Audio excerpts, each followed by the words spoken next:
আহ এখানে দেখা যাচ্ছে তোমাদের সম্পর্কের মধ্যে একটা এটা ইউনিভার্স বলছে extra marital relationship. Extra marital relationship তার লাইফে তোমাদের অন্য কেউ অবশ্যই ডেফিনেটলি আছে, অপশন তার লাইফে কিন্তু আছে, কিন্তু সে কোনো দিকেই সেদিকেও সে মন দিতে পারছে না, সে তোমার প্রতি ফোকাস হয়ে আছে, ভাবনা তোমাকে নিয়ে কিন্তু করছে।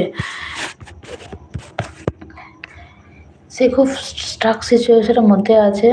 হি ইজ ম্যারিড, হ্যাঁ, কারণ এটা এক্সট্রা ম্যারিটাল। সে খুব স্টাক সিচুয়েশনে আছে, সে ওখানে কিন্তু ভালো কিন্তু নেই, সে তার ম্যারেজ লাইফে ভালো কিন্তু নাই, খুব ডিপ্রেশনের মধ্যে ফিল কিন্তু চলছে, কিন্তু সে তোমার প্রতি ফিলিংস কিন্তু আছে। সে তো কাজের জায়গায় মন দিতে পারছে না, সে কোথাও মন দিতে পারছে না, সে তোমার কথা সে ভাবছে, তোমার প্রতি ফিলিং যথেষ্ট ভালো আছে, কিন্তু সে খুব ডিপ্রেশনের মধ্যে সে ভুগছে। মার্চে মৌমিত